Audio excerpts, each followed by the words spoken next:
শ্রম গ্রাম জড়িত আমাদের উদ্যোক্তা মন্ডলীর সদস্য, অর্থ এলাকার মুরব্বিয়ান এবং আমার সামনে উপস্থিত আছেন আমার স্নেহভাজন শিক্ষার্থী বিন্দু, সবাইকে আজকের এই অনুষ্ঠানের পক্ষ থেকে সবাইকে সাধুবাদ জানাই।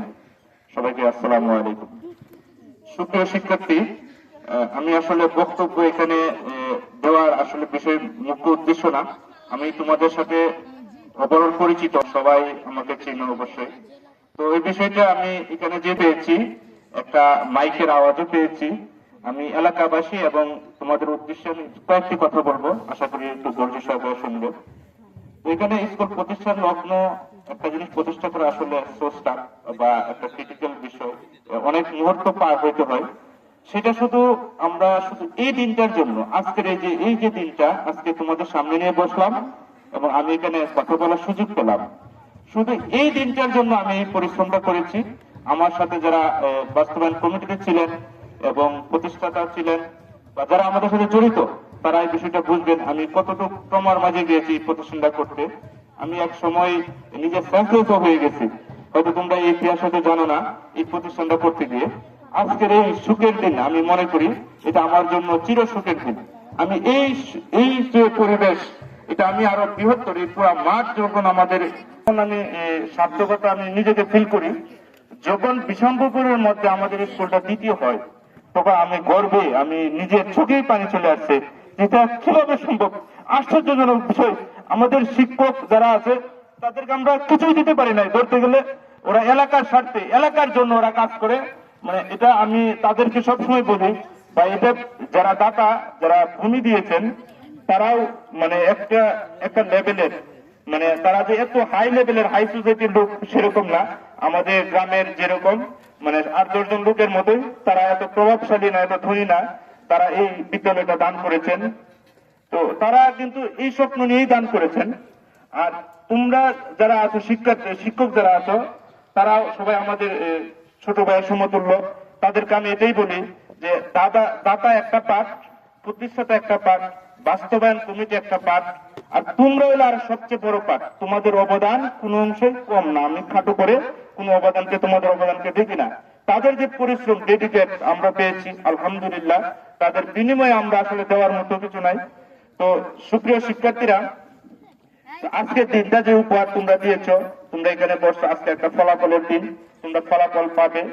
আর আমাদের, আমি একটু জিনিস জানতে চাই, আমাদের গোল্ডেন বেস, যে বেসটাকে আমি গোল্ডেন বেস নাম দিয়েছি, এই গোল্ডেন বেসের শিক্ষার্থী এখানে উপস্থিত কি আছে একটু হাতটা দেখতে চাই।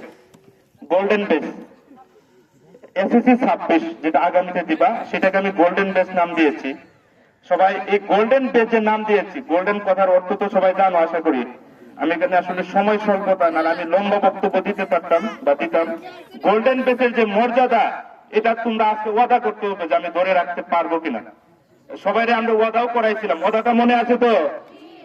যদি পরিশ্রম না করো, সফলতা বা ব্যর্থতার দায় কার? বাপ মার, আমার না, শিক্ষকের না, কার? এটা নিজেদের। কার? যদি গোল্ডেন অক্ষুণ্ণ না রাখতে পারো, এর দায় কার? ভবিষ্যতে যদি আমি ক্ষতিগ্রস্ত হই, তার কি আমার শিক্ষককে দিব না আমার নিজে নিব? ভবিষ্যতে যদি আমি ক্ষতিগ্রস্ত হই বা আমার পরিশ্রমের ডেডিকেট না দেওয়ার কারণে আমি যদি পড়ার টেবিলে না বসি, যদি তার কারণে যদি আমি ক্ষতিগ্রস্ত হই, দায়িত্ব কার? দায়িত্ব আমাদের নিজেদের। এই জন্য আমি কাউকে দোষারোপ করতে পারবো না।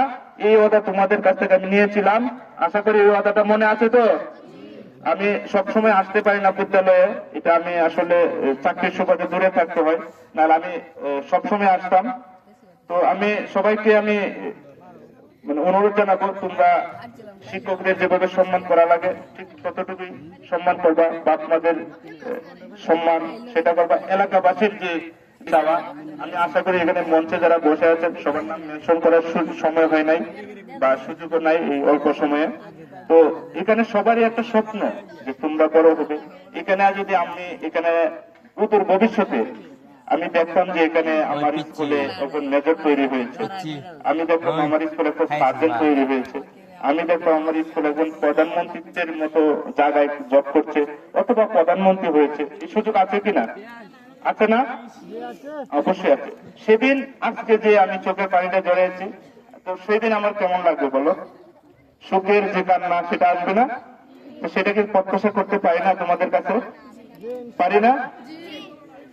আমাদের দেখো, আমাদের এখানে এই যে যদি সেন্টার তৈরি, আশেপাশে 3 কিলোমিটারে কোনো প্রতিষ্ঠান নাই। সেই যে প্রতিষ্ঠান নাই, সেই জায়গায় আমাকে খুব কাঁদিয়েছে। সেটাও তো তোমরা জানবে না। প্রতিষ্ঠান না থাকার যে কি ব্যর্থতা, কি জ্বালা, সেটা আমরা বুঝেছি। কারণ আমি একটা প্রতিষ্ঠানে লেখাপড়া করতে, সায়েন্স নিয়ে পড়তে ইচ্ছে ছিল, আমি সেটা পড়তে পারি নাই শুধু প্রতিষ্ঠান না থাকার কারণে। সেটা এখন বলতে পারো যে 2000 সালের প্রতিষ্ঠান ছিল না, আপনার এখানে স্কুল কলেজ ছিল না, কিন্তু পরিবেশটাও তো ছিল না, ঠিক না? তো এই আক্ষেপটা কিন্তু আমার থাকবে। জানি না আমি বড় কিছু হইতে পারতাম কিনা, এটা বিষয় না, আমি সাধারণ মানুষ। বা তবে আমার যে আক্ষেপটা, প্রতিষ্ঠান না থাকার যে আক্ষেপটা, সেটা ছিল। এখন কি তোমাদের কি আক্ষেপটা আছে? একটা প্রতিষ্ঠান হয়েছে না, আলহামদুলিল্লাহ। এই প্রতিষ্ঠানে একটা 4 তলা বিল্ডিং হয়েছে এবং আমাদের অবকাঠামো, মাঠ সবই তো মোটামুটি আলহামদুলিল্লাহ ঠিক আছে কিনা? তো এই জায়গা থেকে তোমরা কি পারো না পরিশ্রমটা করতে? শুধু কার জন্য পরিশ্রমটা করতে? নিজেদের জন্য। সম্ভব না? প্রিয় শিক্ষার্থীরা, সম্ভব না? নিজেদের জন্য পরিশ্রম করবে, আমরা খুশি হব। তা আজকের এই ফলাফল অনুষ্ঠানে আমি আর বক্তব্য দীর্ঘায়িত করতেছি না। সবার সুস্বাস্থ্য এবং আমাদের শিক্ষক মন্ডলীর আরো ডেডিকেশন থাকবে। আমাদের উপজেলার শ্রেষ্ঠত্ব অর্জন করতে চাই, এই অনুরোধ থাকবে। আপনারা পরিশ্রম যতটুকু করতেছেন আলহামদুলিল্লাহ, আরো করবেন, এটা আমার বিশ্বাস। আর আমাদের শিক্ষার্থী যারা আছেন, অভিভাবক যারা আছেন, আমাদের মাইকের আওয়াজ যে পর্যন্ত পৌঁছেছেন, যদি কোনো অভিভাবক, সচেতন অভিভাবক আমাদের এই আওয়াজগুলো শুনতে পাচ্ছেন, আপনাদের কাছে বিনীত অনুরোধ, আপনার স্কুলটা এসে দেখেন, খোঁজখবর নেবেন, শিক্ষকদের খোঁজখবর নেবেন, লেখাপড়া হচ্ছে কিনা। না হলে আপনারা কমপ্লেন করবেন, এই সুযোগ আছে আমাদের কাছে। তো এই অনুরোধ থাকবে সবার প্রতি। সবাইকে মোবারকবাদ। আসসালামু আলাইকুম রহমতুল্লাহ।